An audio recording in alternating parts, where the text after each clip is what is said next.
Yeah, good morning. Thank you so much for your interest. And for us as EPP Group, the largest political family in the European Parliament, it's great to be in Split. We are discussing yesterday and today the ideas for the next upcoming 9 months. That is a preparatory phase towards the European elections next year. Our continent will decide about the future, and we as the biggest party in Europe, we want to offer to the citizens a convincing approach for how to manage the next years in front of us, to create safety, to create also protecting Europe for their daily life. And that's why we care first of all about the very concrete issues on the table. For example, inflation, living costs, housing is close to our citizens. We try also on European level to assist the national level together to solve these questions. We have as a second top priority the migration debate on our desk, where we must reduce the numbers. The numbers are too high, and the state must decide who is coming and not the smugglers are deciding. And to combine this also with a humanitarian approach, that we are committed to also help our Ukrainian friends, those who are as refugees here in Europe, so to find a good balance on this. And the third point is for us the future perspective for Europe. The European People's Party, we are the Christian Democrats, we are the founding party of today's European Union. Adenauer, De Gasperi, Schuman made today's Europe possible.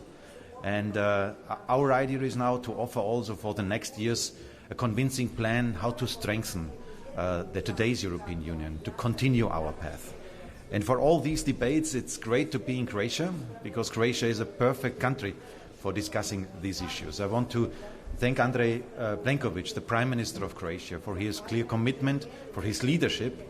Croatia is a place where we can see that we can convince people in favor of a pro-European approach, with the Schengen enlargement, with the Euro, joining the Eurozone approach, that you can win the support of citizens for doing so.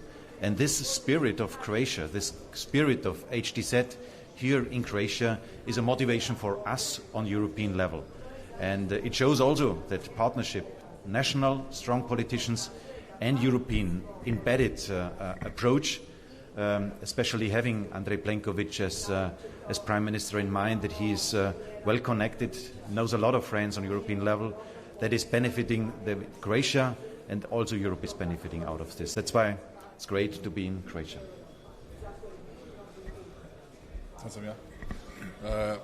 Thank you very much, dear Manfred. Again, welcome, but this time welcome also to Ursula von der Leyen, President of the European Commission, and really an honor for HDZ to be the host of the final study days of the EPP Group before the next European elections in June 2024. This has been indeed almost a month of the constant EPP activity in Croatia. Last weekend in Zagreb we had the Youth EPP Council. Now the study days here with the highest leaders of the EU institutions, and in a few weeks our friends from the EPP, from the Committee of the Regions, will be also gathering in Croatia. That is a signal of respect of our party friends across Europe, and also an opportunity to discuss our achievements, to discuss the current context, and most of all to see what are the solutions for Europe in the future. As Manfred has outlined, there are several key important political points and principles that we stand for. As the founding party of the European project, it is of course important that our main values, and that is the values of the Christian democratic parties, people's parties, also part of the liberal thought, but also the heritage of the Judeo-Christian civilization, are put in place also in the policies before the elections of next year. There are some main concerns at the agenda of all of the European countries today. The first one, of course, the security. Security stemming from multiple crises. One, our way of life that was impacted by the COVID-19 pandemic for almost 2 years intensively. Then the impact of Russia's aggression against Ukraine. And then the third threat, and that is the threat of the illegal migrations. and that puts the issues of security in the focus, and the policies that we are discussing here should, in our view, be the main line of the policies of Europe as a whole in the next 5 years period. The other issue is competitiveness of European economy. Given the big global changes and the impact on the economies and finances of all of these crises, we need to strengthen the joint solidarity in the times of crisis. I think we have managed excellently, and my praise goes to Ursula and the initiatives that the Commission has taken.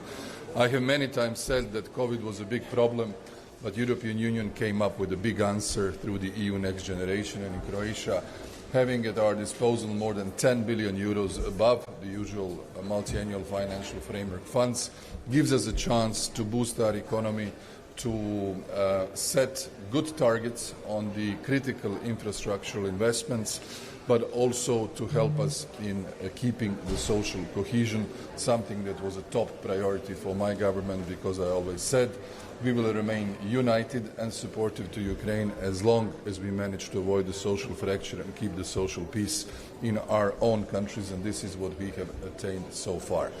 The third point I'd like to make is a little bit looking ahead in terms of the perspective of the countries that are in our neighborhood in the enlargement process. For us, as a neighboring country to Southeast Europe, we have a lot of expertise, a lot of knowledge about the trends in our neighborhood. We are now expecting the new Commission's report on the progress, and we also think that all of our neighbors should actually accelerate their reform process in order to be more ready to enter the next stages of the EU's accession process. This goes also for the efforts being done by Ukraine and Moldova in particular.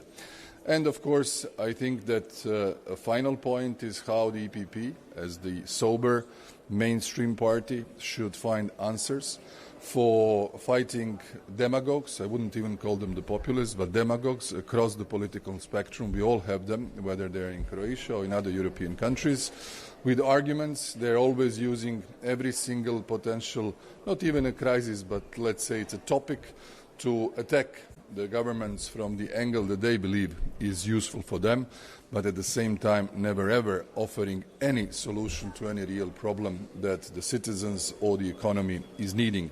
And that's why the campaigns are the moment when everybody should come clearly up front and stand for the values and actions that will be taken in the future. I will always remember this combined mandate of the European Parliament, where Manfred and the whole group gave us a big support, and of course Commission led by Ursula, as the days when Croatia joined the Schengen area, when Croatia joined Eurozone, when we entered the European Stability Mechanism, when we agreed, due to the objective circumstances, to extend the deadline of the use of the EU Solidarity Fund, and thank you, Ursula, for understanding, and of course having positioned ourselves now as 10 years member of the European Union, as a reliable and a solid partner, and all of that is always easier and more efficient being a member of the European People's Party. Thank you for coming to Split. Yeah, thank you very much, dear Manfred, dear Andrej. Indeed, I will also always remember the 1st of January of this year, where I had the honor and the pleasure to be in Zagreb and to celebrate with you the integration in Schengen and the Euro, and it was amazing and heartwarming to see the pride of this country to join Schengen and the Eurozone. And therefore, I mean, Croatia is a European success story, and it's your leadership that brought Croatia exactly to that point. And Manfred, I also want to thank you. For the last 4 years, we have together navigated through manifold crises. It started indeed with the global pandemic, an economic crisis, and then the brutal war that Russia unleashed against Ukraine. At the same time, we have together agreed and worked through one of the most ambitious legislative agendas of the European Union since its beginning. So many thanks for your leadership and your clear guidance and orientation and the good work we've done together. In 9 months now, there will be European elections, so the study days are very good to take stock, but also to look forward, to take the opportunity to reflect on what we've done in the last 4 years, but also to set the priorities for the future. Russia's war against Ukraine has proven that there is a strong need for Europe to adapt to a more dangerous and volatile geostrategic and geopolitical environment. We have stepped up our efforts towards the defense union and strengthened our ties with trusted global partners, but also with NATO allies. All of this while supporting Ukraine financially and with military support and humanitarian aid in a sum of, by now, 81 billion euros. We've seen Russia's strong blackmail on energy that strained our energy system, but thanks to a very determined and united answer, we've gotten largely rid of our dependency of Russian fossil fuels. Energy prices that were skyrocketing last year in summer have come back to pre-war levels, but we know that they remain structurally high. So this is one of the topics we will discuss when we look at competitiveness in the international scene. A key solution to that is to engage and to improve the clean technologies, because this increases our independence, it is good paying jobs here, it's homegrown energy, it reinforces our competitiveness and strengthens our sovereignty. Another challenge we must face is irregular migration. The latest events in Lampedusa show the need to fix our asylum and migration system. And thanks also to EPP, we have made good progress, and I thank you for that, Manfred, and your leadership, in adopting proposals that are core to the Pact of Migration and Asylum.